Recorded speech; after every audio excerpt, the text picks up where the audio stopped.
성탄절 시즌이 돼서 강림절을 지내면서 그럴 때마다 제 마음에 항상 조금 이 유감의 I am sorry 하는 그런 마음이 생기는 일이 있습니다. 이 어떤 문제가 그런 제 마음에 좀 유감을 sorry 하는 마음을 주냐면, 오늘 우리가 성경 본문으로 읽은 본문에 나오는 예수님의 육신의 아버지였던 요셉에 대한 이 쏘리한 마음이 생긴다는 겁니다. 왜 그런가? 분명히 예수님의 육신의 아버지와 어머니로서 마리아와 또 아버지 요셉, 이렇게 부모지간인데 너무 차이나게 마리아에 비해서 요셉은 별로 성경에도 크게 많이 언급되지 않고, 특별히 제가 설교 준비를 정리하고서 설교 다음에 찬송을 찾으려고 이 요셉에 대한 찬송을 좀 찾기 위해서 성탄에 관계된 찬송을 다 처음부터 마지막까지 뒤적였는데, 아버지 요셉에 대한 내용은 전혀 성탄절 찬송에 안 나오는 거예요. 동방박사도 나오고 들의 양치는 목자들도 나오는데 이상하게 이 요셉의 기록은 없습니다. 찬송에도. 이 찬송에조차 주목받지 못하고 또 별로 평가받지 못하는 예수 그리스도의 예수님의 육신의 아버지였던 요셉. 요셉이 이렇게 푸대접 받아도 될 만한 그런 사람인가? 저는 그렇지 않다고 생각합니다. 이 앞에 나와 있는 이 동방박사나 아니면은 들에 양치던 그 목자들, 이 사람들은 그 사람들이 사실 없었어도 첫 번째 성탄은 가능했습니다. 그러나 예수님의 아버지로 쓰임 받았던 이 요셉이라고 하는 인물이 없었다고 한다면 우리에게 말씀으로 선포된 이 첫 번째 성탄, 예수 그리스도의 메시아로서의 사람의 몸을 입고 이 땅에 오신 그 사건은 불가능했다는 것입니다. 오늘 그래서 이 요셉의 성경에 오늘 특별히 본문을 중심으로 기록되어 있는 요셉이라고 하는 인물의 믿음과 그의 인품과 삶을 한번 더듬어 보면서 첫 성탄에 정말 중요한 인물, 없어서는 안 되는 인물이었지만 성경 자체로도 크게 주목받지 못하고 그 이후에 교회사에 볼 때 마리아에 대해서는 많은 찬가나 이런 것들이 많이 나왔지만 요셉의 노래는 없어요. 아베 마리아, 구노의 아베 마리아 많이 있잖아요. 그런데 이 요셉의 아베 요셉 이런 곡은 없단 말입니다. 그것도 그렇고 찬송에도 실제 그렇고 또 여러 가지 요셉에 대한 그 평가받지 못하는 그 한 인물임에도 불구하고 그 사람이 차지했던 첫 성탄의 중요한 그 역할들, 그것뿐만 아니라 그와 같은 역할을 다 감당하고도 주목받지 못한, 하이라이트 받지 못하는 그와 같은 상황 속에서 어떻게 보면 성경의 뒤안길로 그리고 역사의 뒤안길로 조용히 빛 없이 사라진 그러한 성경의 인물, 이 요셉에 대해서 우리들이 성경이 주는 귀한 교훈들을 몇 가지로 찾아보려고 합니다. 그러면 오늘 우리가 읽은 이 본문에 나오는 이 요셉이라고 하는 예수님의 육신의 아버지였던 이 사람은 어떤 사람이었고 어떤 믿음의 사람이었는가? 첫 번째, 이 요셉은 의와 사랑의 사람이었다는 것이. 의, 공의를 이야기합니다. 오늘 성경 의로운 사람이라 그렇게 이야기하고 있는데 그는 의로운 사람이었고 또 그런가 하면은 그는 사랑이 넘치는 사람이었습니다. 자, 오늘 본문 말씀을 다시 한번 읽어볼까요? 마태복음 1장 18절부터 19절입니다. 함께 읽습니다. 시작. 예수 그리스도의 나심은 이러하니라. 그의 어머니 마리아가 요셉과 약혼하고 동거하기 전에 성령으로 잉태된 것이 나타났더니 그의 남편 요셉은 의로운 사람이라 그를 드러내지 아니하고 가만히 끊고자 하여. 여기 19절에 그의 남편 요셉은 의로운 사람이라 그를 드러내지 아니하고 가만히 끊고자 하여. 이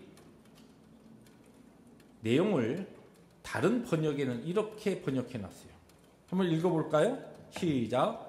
마리아의 남편 요셉은 법대로 사는 사람이었고 또 마리아의 일을 세상에 드러낼 생각도 없었으므로 남모르게 파혼하기로 마음 먹었다. 이 공동 번역이 이렇게 번역해놨어요.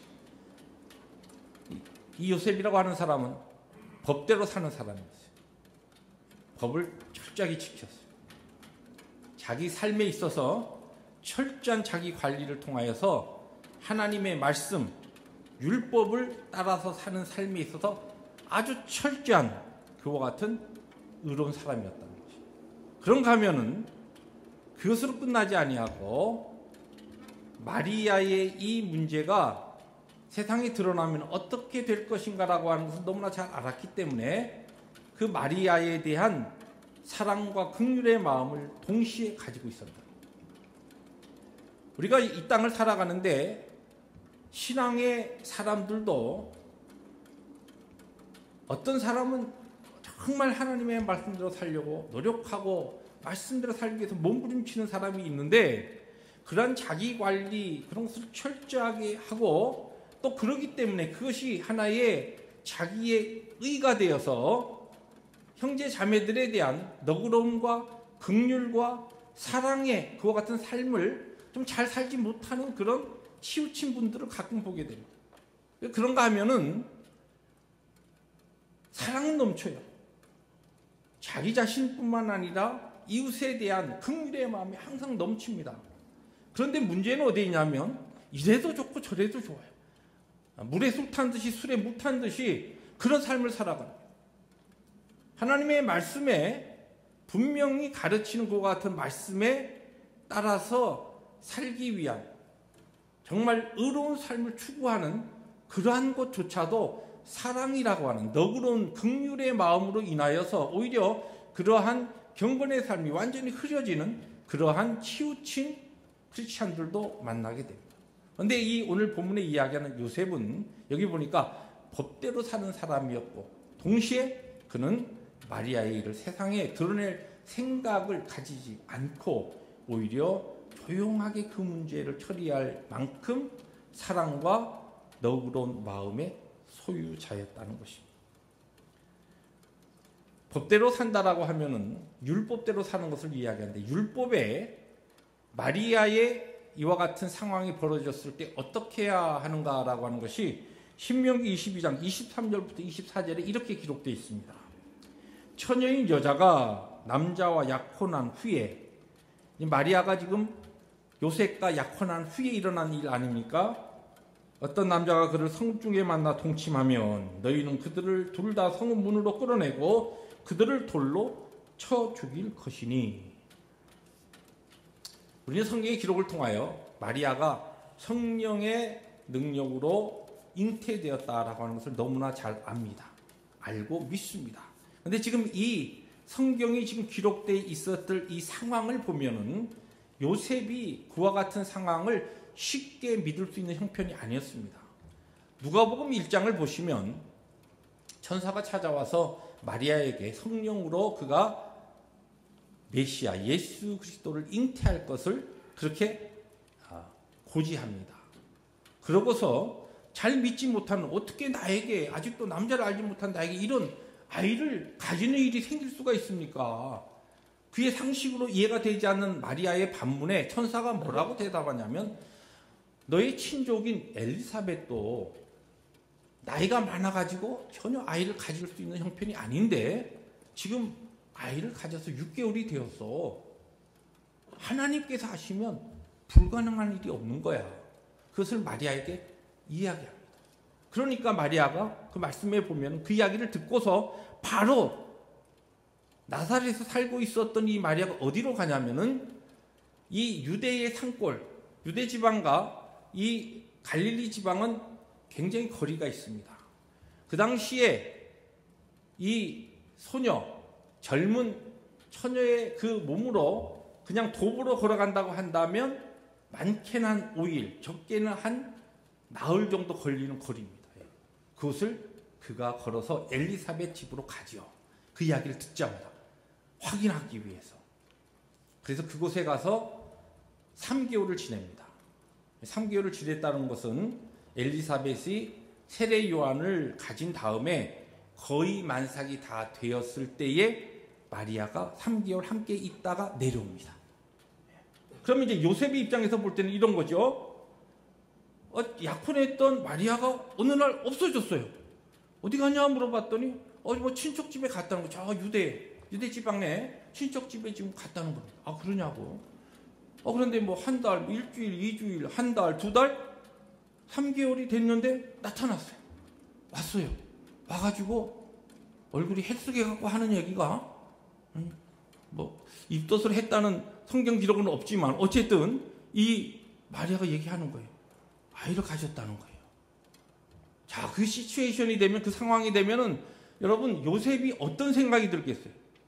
같이 약혼해서 지내고 한 동네에서 같이 있었으면은 뭐 상황을 다 그래도 보면 알 수 있지만 3개월 동안 갑자기 안 보이다가 싹 나타나가지고 내 아이 가졌습니다 그러니까 별의별 생각이 다 들었을 거예요. 이 의로운 법대로 법을 확실히 지켜야 되는 이 요셉의 입장에서는 야, 이건 뭐 잘못됐다. 아니, 내가 이런 상황 속에서 이거 어떻게 해야 되나? 법대로 해야지, 뭐 율법대로 해야지 하고서 이 문제를 그 당시에 사회적인 상황에서 드러낼 수 있었다는 거죠.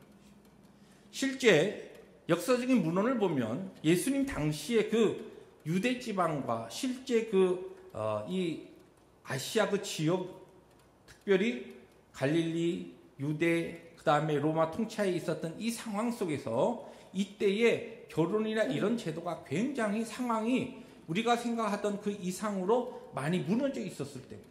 그러니까 요셉의 입장에서는 이 상황 속에서 얼마든지 의심하고 마리아의 이야기를 뭐 성령으로 잉태했다는데 뭐 처음 듣지도 못하고 생각지도 못했던 이야기를 하니까 이 여자가 이상한 짓 하고 와가지고 별 이게 핑계를 다 대면서 이야기하네 하고서 얼마든지 그 상황을 바로 안 좋은 상황으로 할 수 있었다는 거죠.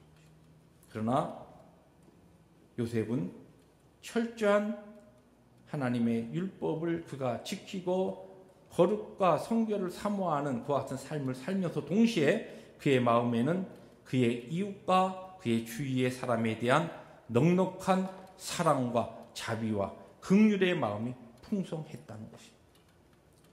오늘 이 시대에 현대인들, 우리 또한 크리스찬들을 이야기하면서 이렇게 많이 이야기합니다. 오늘 이 시대의 크리스찬의 가장 문제는 어디에 있느냐? 의와 사랑이 바뀌었다는 것이에요. 의와 사랑이 바뀌었다. 무슨 얘기냐면 자기에 대하여서는 엄격한 의로운 삶을 살며 우리의 주위의 이웃과 하나님께서 우리에게 허락하신 나의 주위의 사람들, 내 주위에 귀한 우리 성도들, 교우들에 대해서는 사랑의 마음을 가지고 대해야 되는데 자기 자신에 대해서는 아주 너무너무 사랑하면서 자기의 주위의 사람들에 대해서는 너무나 의롭게 아주 철저하게 하나님의 말씀에 따라서 그렇게 판단하고 기준을 가지고 그 잣대를 가지고 요구하는 의와 사랑이 바뀐 삶을 살아가는 것이 이 시대의 현대 크리스찬의 삶의 모습이라는 것입니다. 우리가 잘 알듯이 하나님의 성품을 이야기할 때 하나님은 의의 하나님이시고 사랑의 하나님이라고 그렇게 이야기합니다. 하나님의 의와 하나님의 사랑으로 인하여 우리에게 구원이 완성되었고 영원한 생명의 은혜의 역사가 우리에게 주어진 겁니다. 그리고 하나님의 그와 같은 성품과 하나님의 그 인격으로 인하여서 의와 사랑의 그 성품으로 인하여서 구원받은 우리들이 동일하게 오늘 이 시대에 하나님 앞에 살아야 될 삶의 모습이 동일한 의의 삶과 바로 사랑의 삶이라는 것입니다. 그것이 바로 요셉이 보여준 첫 성탄을 가능케 했던 요셉이 보여준 첫 번째 그의 믿음의 모습이었고 삶의 모습이었습니다. 두 번째로 성경은 오늘 우리에게 요셉에 대해서 어떻게 이야기하고 있습니까? 요셉은 아주 모든 부분을 매사에 신중하게 생각하고 곰곰이 어떤 문제들을 심사숙고하는 사람이었다라고 하는 것을 성경을 통해서 우리들이 읽을 수가 있습니다. 오늘 우리가 읽은 말씀 가운데 20절입니다. 천천히 함께 화면을 통하여서 읽습니다. 이 일을 생각할 때에 주의 사자가 현몽하여 이르되 다윗의 자손 요셉아 너희 안에 마리아 데려오기를 무서워하지 말라. 그에게 잉태된 자는 성령으로 된 것이라. 여기 지금 이 일을 생각할 때에 이 내용을 다른 성경 버전은 이렇게 번역했습니다. 요셉이 이런 생각을 하고 있을 무렵에 그 기간이 상당한 기간이었다는 뜻이에요. 이와 같은 이야기를 듣고 번듯 생각해서 결정한 것이 아니라는 것이에요.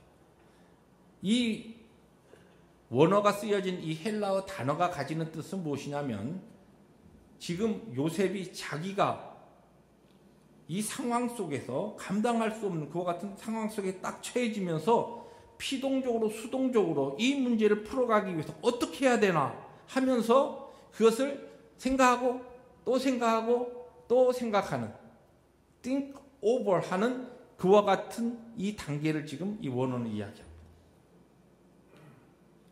왜 하나님께서 나를 많은 사람들인데 왜 하나님께서 나에게 이렇게 감당하기 어렵고 이 설명할 수 없는 이와 같은 힘들고 어려운 문제의 숙제를 주셨을까? 여러 가지로 지금 생각하고 있는 그 가운데 천사가 꿈 가운데 나타납니다. 여러분 이야기를 듣고서 피가 그냥 거꾸로 확 솟구치면서 이런 일이 어떻게 일어날 수 있는가 그러고 바로 행동하지 않았다는 것이에요. 생각하고 있을 때에 천사가 그의 꿈에 나타납니다. 그리고 뭐라고 이야기하냐면 여기 보세요. 다윗의 자손 요셉아 그랬어요. 그냥 요셉아 불러도 되는데 다윗의 자손 요셉아. 이 무슨 얘기냐면 이스라엘 백성은 다 알고 있었어요. 메시아 장차 오신 메시아가 다윗의 후손 가운데 오실 것이다. 그런데 비록 몰락한 다윗의 왕조이긴 했지만 이 요셉은 다윗의 왕조의 후손 가운데 지금 자기가 한 사람이라는 걸 압니다. 부모들로부터 친척들로부터 우리 집안은 우리 다윗의 왕조의 집안이라는 것이 왕족이라는 것이. 저에게 혜성아 이렇게 하지 않냐고 기정공파 밀성대군 박씨 집안의 혜성아 이러면 갑자기 그러면 뭐 생각할 거 아니에요. 왜 갑자기 내 족보를 이야기하지? 지금 이 족보를 딱 이야기하는 거예요. 무슨 얘기냐면 네가 그냥 뽑힌 게 아니에요. 하나님께서 너를 선택한 것이 그냥 선택한 것이 아니다. 네가 다윗의 자손 바로 하나님께서 구약에 그렇게 메시아에 대한 그 언약이 성취되는 가운데 하나님께서 너를 선택하셨다. 그 이야기입니다. 생각하고 문제를 그냥 바로 감각적으로 처리하는 그러한 요셉이 아니었기 때문에 하나님께서 이 문제에 개입하시고 그에게 하나님의 분명한 구속사에 하나님의 계획과 뜻을 리빌하시고 그것을 계시하시고 설명하시고 그에게 믿게 하시고 그 길을 따라오게 하셨다는 것이죠. 오늘 이 시대의 현대인의 크리스찬의 또 모습을 이야기할 때 특별히 이번 집회에 우리 박성 장로님께 한국 사람의 특징 중에 하나가 빨리빨리 이 조급증이 있다고 말씀했지 않습니까? 그런데 뭐 우리 한국 사람뿐만 아니라 보면은 다 요새는 급한 것 같아요. 전에는 제가 미국에 와서 이렇게 마켓 가가지고 줄 서서 기다리면 미국 사람들은 비교적 이렇게 줄이 길어도 누타게 서 있는데 막 저만 짧은 줄이 어느 건가 막 이렇게 찾아가면서 조금이라도 빨리 가기 위해서 그런 것이 저밖에 없었던 것 같은데 요새는 안 그렇더라고요. 요새 이 마켓에 가면요 저보다 한 발 더 뛰는 사람들이 있어요. 오히려 저는 그냥 기다려요. 그런데 어떤 사람들 보면 막 이거 뭐 왜 레인이 하나밖에 안 열었냐 그러고 막 2개밖에 안 열었냐 그러고 얼굴이 벌개져 갖고 그렇게 이야기하는 사람들 보면 뭐 영어가 잘 안 돼서 그냥 서 있는 경우도 있지만 그거 보면 미국 사람들이 그래요. 요새는 현대인들은요 다 누구나 할 것 없이 급합니다. 급하다라고 하는 것은 생각하지 못한다. 생각하는 것 같은 시간과 생각하는 분명한 하나님의 말씀, 하나님에 대한 뜻에 대한 묵상의 그 시간들이 없다라고 하는 겁니다. 그러한 삶에 하나님의 거룩한 구속의 역사가 능력으로 나타나기 어렵다는 것이에요. 우리가 살고 있는 이 시대가 그렇습니다. 그러므로 하나님 앞에 이 요셉처럼 말씀에 대한 묵상과 하나님의 뜻에 대한 심사숙고하는 이와 같은 훈련이 우리 모두에게 필요하다는 것이에요. 감각적으로 반응하고 생각하고 그렇게 살아가는 이 시대를 믿음으로 거스릴 수 있는 중요한 영성이 무엇이냐? 기다리고 하나님의 때를 기다리고 하나님의 말씀을 묵상하고 하나님의 말씀을 생각하는, 곰곰이 생각하는 이와 같은 훈련이, 그와 같은 인격이 우리에게 믿는 자로서 필요하다는 것입니다. 이런 아티클을 하나 읽었어요. 2017년 한 해 동안 가장 오래 한 해 동안 가깝게 지내며 많은 시간을 보내고 많은 이야기를 나눈 이가 누구입니까? 아티클의 그 시작이 그렇게 됩니다. 당신이 올해 가깝게 지내며 많은 시간을 보내고 가장 많은 이야기를 나눈 이는 누군가요? 가족? 친구? 직장? 동료? 누구신가요? 한번 생각해 보세요. 여러분들 2017년 올 한 해 이제 오늘이 17일이죠. 2주 남았습니다. 이 동안 여러분이 가장 많이 이야기를 나눈 그 대상이 누구세요? 남편? 아내? 아니면 여러분 직장에 가장 마음에 맞는 동료예요? 누구세요? 거기에 보면 스마트폰 씨랍니다. 스마트폰. 가장 많이 시간 보내고 가장 많이 대화하고 가장 많이 가까이 있었던 존재라는 것이에요.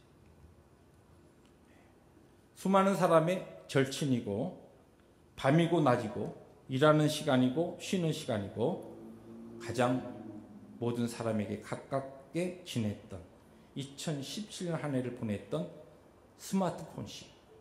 이분을 어떤 기자가 만나서 인터뷰했더라고요.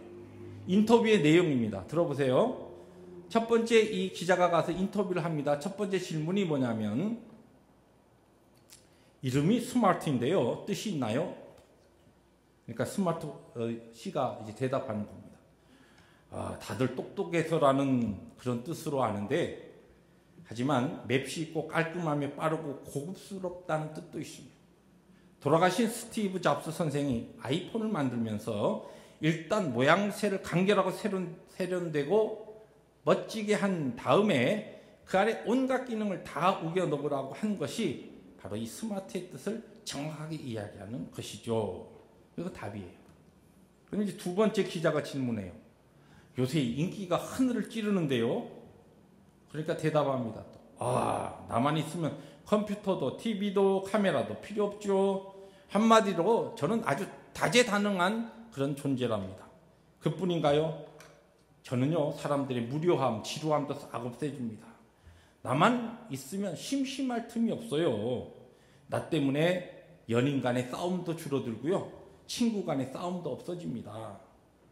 전에는 약속 시간에 늦으면 기다리면서 짜증나고 화가 났는데 요새는 내가 옆에 있으니까 시간 가는 줄 모르고 그냥 지냅니다. 그래서 사람들이 짜증나는 일도 없어졌어요. 내가 이렇기 때문에 내 인기가 당연히 높은 것이죠. 그것뿐인가요? 애들은 또 어때요? 징징거리다가 울다가도 그냥 나만 있으면 뚝 끝입니다. 엄마들이 많이 편해졌어요. 그래서 제 인기가 이렇게 하늘 높은 줄 모르고 이렇게 솟는 겁니다. 이게 또 기자가 또 질문합니다. 너무 가까이 하는 것 아닌가요? 내가 가까이 하는 게 아니라 사람들이 나를 가까이 하는 거랍니다. 사람들은 나를 데리고 창피하게 화장실에도 가요. 자기 직전까지 날 보고요. 날 손에 놓는 시간은 잘 때뿐이랍니다. 사람들은 내가 없으면 불안해하고 나 없이는 못 삽니다. 내가 뭐 내 자랑만 좀 늘어놓았나? 미안하네. 또 그 다음에 기자가 또 질문합니다. 당신 때문에 문제가 많다고 하는 이야기도 있는데 어떻게 생각하세요? 무슨 문제예요? 내가 없으면 학교에서 왕따 당하는 애들 어떻게 살아나겠어요? 걔들이 왕따 당하고도 지금 이렇게 잘 사는 게 다 내 덕이랍니다. 하지만 대화가 사라지고 있다고 걱정을 많이 한답니다. 그것에 대해서 어떻게 생각하세요? 또 대답합니다. 스마트폰 씨가 그건 내 매력 때문이고 사실은 가족이 옆에 있어도 연인이 앞에 있어도 바로 앞에 앉아있는 사람에게도 말로 안 하고 나를 이제 통하는 그런 시대가 오고 있답니다.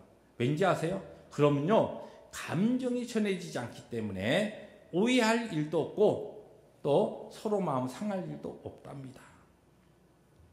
맨 마지막 질문. 이 질문 때문에 여러분에게 이 아티클을 소개한 겁니다. 이제 기자가 마지막 질문합니다. 생각 없는 시대를 만들었다는 지적이 있는데 거기에 대해서 어떻게 생각하십니까? 당신은. 이 스마트폰이 대답합니다. 뉴스도 봐야 하고 영화나 드라마, 쇼를 보거나 음악을 듣거나 게임을 할 수도 있고 페이스북이나 카카오톡도 해야 하고 복잡한 세상에 뭐 꼭 생각해야 돼요? 인간은 생각하는 갈대라는 그런 파스칼의 말은 옛날 고리타분한 꼰대들의 이야기랍니다. 난 미래의 첨단 시대, 즉 생각을 안 하는 생각 없는 시대, unthinking age, 이 생각 없는 시대로 모든 인류를 이끄는 모세와 같은 지도자이다. 그러고서 인터뷰가 끝납니다. 이 마지막 이 내용 때문에 여러분에게 제가 지금 이 아티클을 소개한 겁니다. 생각하는 사람, 로댕이 만든 생각하는 사람도 생각 안 하고 뭐 보고 있어요? 스마트폰 보고 있어요. 네. 시대가 이렇게 변하고 있다는 것이. 근데 문제는 물론 이 모든 문명의 이익가 마찬가지입니다. 이 스마트폰 얼마나 좋아요. 제가 이걸 가지고 여러분 매일 아침마다 우리 말씀 묵상해서 우리 교우들에게 다 보내잖아요. 여러분 함께 그거 나누고 필요합니다. 또 우리 교회 우리 윤승윤 집사님은 복음방송에서 월요일 5시 30분에 스마트폰을 스마트하게 사용하기 이 강좌 올해도 쭉 진행했고 내년에도 계속 진행합니다. 문제는 스마트폰을 스마트하게 사용해야 되는데 스마트폰을 아주 잘못 사용한다. 그래서 이 스마트폰을 가지고 우리가 믿는 자로서 바로 사용할 줄 모르고 맨날 보는 게 뭐예요? 게임 보고 뭐 드라마 보고 뭐 이렇게 하다 보니까 하나님의 말씀 묵상하고 기도하는 그와 같은 시간을 여기에 다 빼버린다는 거예요. 그리고 크리스찬으로서 생각할 수 있는 생각하고 말씀을 묵상하고 말씀에 따라서 고민하는 그런 시간들을 다 우리에게서 빼앗아가 버려요. 어떻게 사용하느냐가 중요한 것이죠. 그런데 저는 이 아티클 중에서 생각 안 하는 시대로 인류를 이끄는 모세와 같은 지도자가 나랍니다라고 하는 이 대답이 이 아티클이 상당히 저는 의미 있게 생각했습니다. 우리가 요새 IT 얼마나 지금 발전하고 있습니다.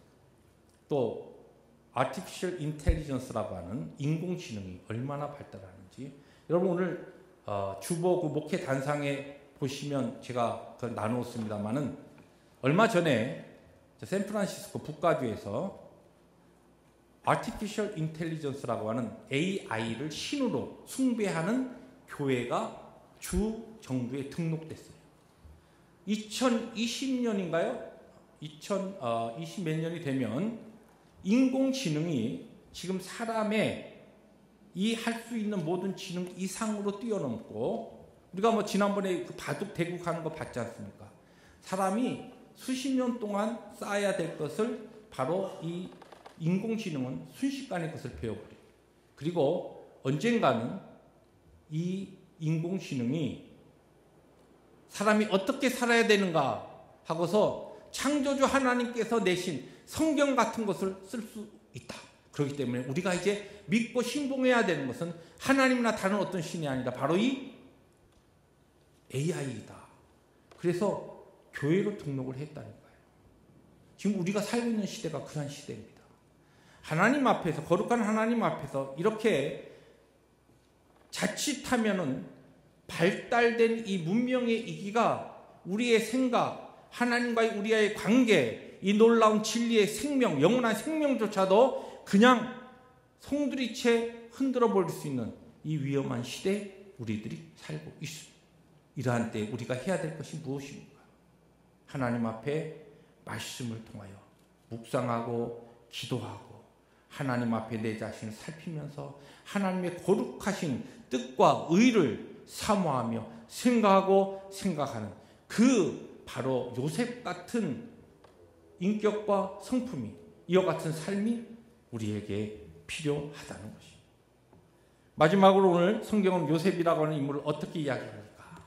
이 말씀에 대한 순종의 사람이었다. 그런가 하면 동시에 그는 성결의 사람이었다라고 하는 것을 오늘 본문은 우리에게 선포하고 있습니다. 24절부터 25절 우리 함께 말씀 읽습니다. 요셉이 잠에서 깨어 일어나. 요셉이 잠에서 깨어 일어나니까 깜짝 깨어서 일어나신 분이 있는데 다시 요셉이 시작. 요셉이 잠에서 깨어 일어나 주의 사자의 분부대로 행하여 그 아내를 데려왔으나 아들을 낳기까지 동침하지 아니하더니 나음의 이름을 예수라 하니라. 주의 사자 천사의 분부대로 행했다고 그랬어요. 그리고 우리가 앞에서 이미 언급했지만 요셉의 상황 가운데 굉장히 힘든 그것을 그가 순종합니다. 하나님의 뜻대로 순종합니다. 근데 여기에 보면 순종했는데 아들을 낳기까지 동침하지 아니하였다. 이제 성령으로 잉태했어요. 하나님께서 하필이면 이렇게 힘들고 가장 어려운 문제를 왜 나에게 이 숙제를 주셨을까? 하나님께서 하신 거니까. 뭐 천사가 나에게도 찾아와서 이렇게 계시했고 또 이 마리아에게도 또 계시했고 뭐 이거는 꼼짝없이 상황 보니까 하나님의 뜻이 확실한 것 같아. 아이 그러면 뭐 해야지 뭐. 다 모든 것을 열어보니까 순종할 수밖에 없는 상황입니다. 순종합니다. 그런데 뭐 마음은 별로 안 좋은 거예요. 그런데 그래도 기분은 별로 안 좋아. 내 약혼자 이 마리아가 그냥 배불러 갖고 있는 거 사람들하고 같이 다니면서 내 얼굴 깎이고 왜 이런 일을 내가 꼭 당해야 되지? 그러면서 그 하나님의 그의 하시는 일에 대해서 하나님의 뜻인 줄 알면서 순종을 하지만 마음의 100% 거기에 대해서 단 마음으로 순종하지 못하고 그야말로 몽리를 부릴 수 있는 것이에요. 오늘 현대인들이 크리스찬들이 이런 일을 많이 합니다. 겉으로는 하나님의 뜻에 순종해요. 그렇지만 100% 그의 마음이 동의가 되지 않아가지고 자기가 할 수 있는 그런 몽리를 부리면서 신앙생활하는 사람들이 있다는 것이에요. 그런데 요셉은 그렇게 하지 않았습니다. 뭐 어차피 뭐 이제 이 배불른 이 마리아 데리고 이제 사는 건데 잉태되었고 성령으로 잉태된 거 그렇고 하고서 그 젊은 혈기를 가지고서 동침할 수 있어요. 그렇게 하지 않았다는 것이에요. 그래서 오늘 우리에게 무엇을 가르쳐 줍니까? 철저하게 자신의 기분, 자신의 감정, 자신의 생각 다 내려놓고 하나님의 뜻에 따라서 100% 순종하는 요셉의 모습을 보여줍니다. 오늘 이 시대에 20세기에 가장 뛰어난 신학자라고 일컬어지는 칼 바르트라고 하는 분이 있습니다. 타임지의 인물로도 이렇게 뽑혔던 분이기도 하는데 이분이 현대 크리스찬의 가장 큰 문제가 무엇이냐면 더 이상 하나님의 말씀에 순종하지 않는 시대다. 그런 이야기를 했습니다. 그래서 이렇게 그것을 표현했어요. 우리가 살고 있는 이 시대가 더 이상 내 원대로 마시고 아버지의 뜻대로 하소서라는 시대에서 이제는 아버지의 뜻대로 마시고 내 원대로 하소서라는 시대로 우리들이 들어섰다고. 현대 많은 크리스찬들이 하나님의 뜻을 알아요. 그것이 바로 하나님께서 나에게 원하시는 하나님의 분명하신 말씀이라는 걸 압니다. 모르는 게 아니에요. 그렇지만 내가 그것은 싫다는 것이에요. 아버지의 뜻대로 마시고 내 원대로 하소서하고 자기의 뜻대로 자기의 원대로 고집하며 살아가는 것이 이 시대의 신앙이라는 것입니다. 그와 같은 신앙인들이 바로 요셉이었다고 한다면 첫 성탄은 불가능했습니다. 하나님의 구원의 역사는 아마 다른 사람과 다른 방법으로 우리에게 주어졌을 겁니다. 동일한 하나님의 섭리와 주권 가운데 오늘 2017년 성탄의 계절을 우리들이 지내고 있습니다. 하나님께서 이 성탄의 계절에 우리에게 요구하시는 믿음의 모습, 신앙의 모습은 무엇입니까? 바로 요셉 같은 그와 같은 신앙의 모습입니다. 나에게는 철저하게 의로우며 그 의가 나의 의를 자랑한다는 것이 아닙니다. 철저하게 하나님의 말씀대로 살아가기 위해서 몸부림치면서도 나의 이웃에게는 한없는 사랑과 인자와 긍휼의 너그러운 마음으로 살아가는 그 요셉의 그 영성, 그것뿐이 아닙니다. 하나님의 말씀을 묵상하고 또 묵상하면서 하나님의 뜻을 살피면서 이 첨단, 이 문명이기의 시대를 살아가고 있는 우리들이지만 이 시대를 거스려서 하나님의 뜻을 따라서 살아가는 그와 같은 요셉의 그 믿음의 삶, 그리고 내 원대로 마시고 아버지의 뜻대로 하소서, 온전한 순종의 삶, 바로 이것이 2017년 성탄의 계절에 하나님께서 찾으시는 오늘 이 시대의 요셉의 믿음이요 요셉의 영성입니다. 오늘 이 말씀을 함께 나눈 저와 우리 모두는 어떠한 믿음과 어떠한 모습으로 살기를 원하십니까? 이 시대의 요셉으로서 오늘 이 시대의 성탄의 복음과 성탄의 능력을 우리의 주위에 선포하는 우리 펠로십 교회 모든 성도들 되시기를 주의 이름으로 축복합니다. 기도하십니다.